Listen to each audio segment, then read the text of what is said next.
For people who believe igloos were primitive snow huts barely fit for survival, the truth is, well, more impressive and far more instructive. Arctic indigenous builders solve problems that modern engineers still struggle with. How to burn fire indoors, remove smoke efficiently, and keep heat trapped in a structure built entirely from ice. One of the most overlooked solutions was the smoke funnel, a subtle architectural feature that turned deadly carbon monoxide into a manageable problem while preserving precious warmth. This was not accidental design. It was the result of generations of observation, testing and refinement in one of the harshest environments on Earth.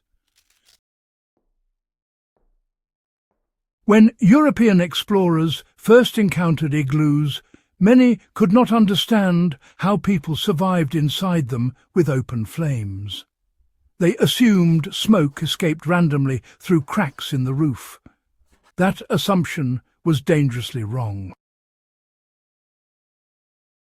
Arctic builders created controlled airflow systems that worked reliably without metal, chimneys, or moving parts. The smoke funnel was the heart of that system. In the Arctic, fire was not really optional. It was, well, absolutely essential for survival. You needed it for cooking, melting snow to get water, drying out your clothing, and honestly, just to keep your body temperature up after facing that truly lethal cold.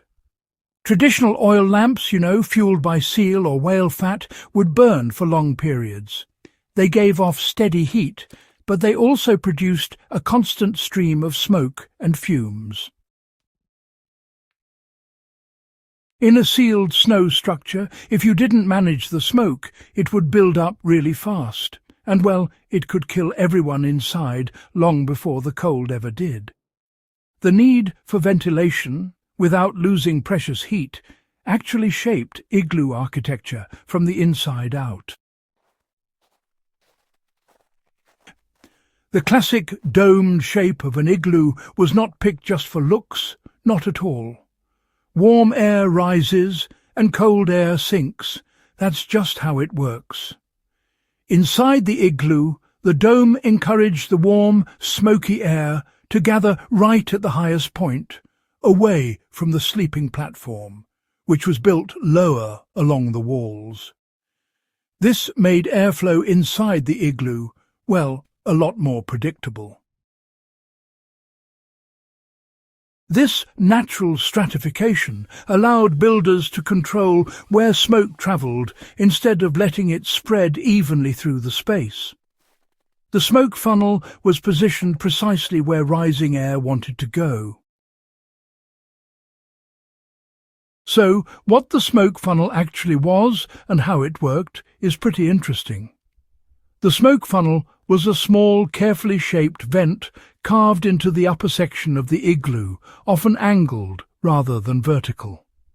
Unlike a modern chimney, it was narrow and shallow, just large enough to allow smoke to escape while preventing rapid heat loss. The interior opening was smooth to reduce turbulence, and the exterior exit was shaped to avoid wind-driven backflow. When the lamp burned, hot air carried smoke upward, exiting through the funnel while drawing in fresh oxygen from the lower entrance tunnel. Why the entrance tunnel mattered as much as the funnel. An igloo entrance was not a simple doorway. It was a low, extended tunnel dug below the main floor level. Cold air naturally sank into this tunnel, while warmer air stayed inside the living space. This created a slow, continuous airflow loop. Fresh air entered low, smoke exited high, and heat remained trapped in the middle. The smoke funnel could not function properly without this complementary intake system. Together they formed a passive ventilation circuit that required no adjustment once built. How builders fine-tuned the funnel for changing conditions.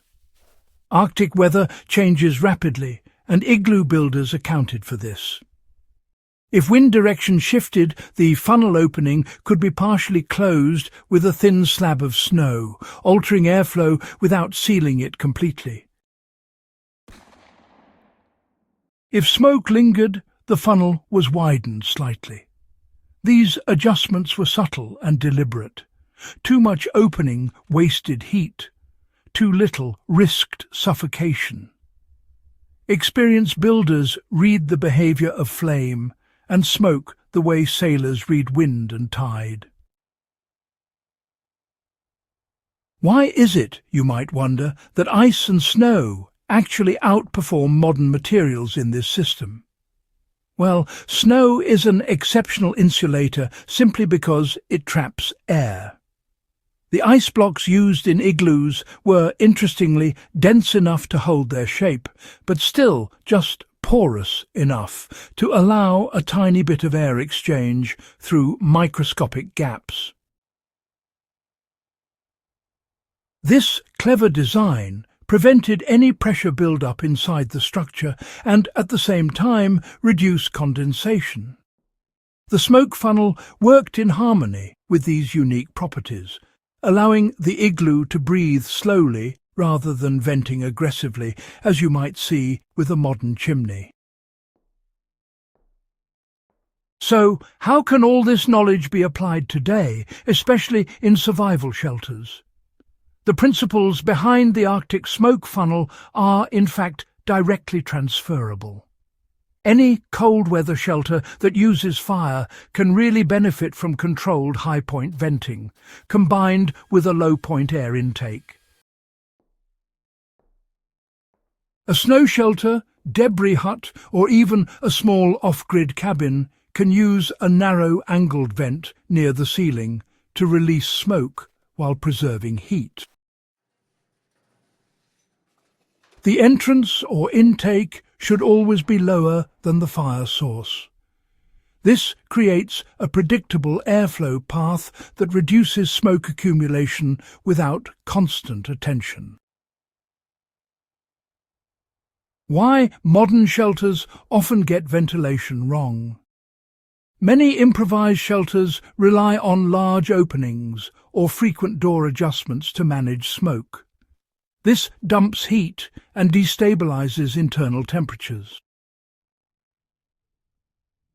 You know, the Arctic smoke funnel really proves that smaller, smarter openings can outperform larger ones when airflow is truly understood. The goal here isn't about achieving maximum ventilation. No, it's about having controlled ventilation. So, what does history reveal about survival intelligence? Well, the smoke funnel was never written down in manuals. Instead, it was taught through practice, observation and correction, over centuries. It stands for a level of environmental literacy that, honestly, modern people often lack. Arctic builders did not fight physics. They used it. They accepted the behavior of air and heat and shaped their homes accordingly. Why this lost technique still matters.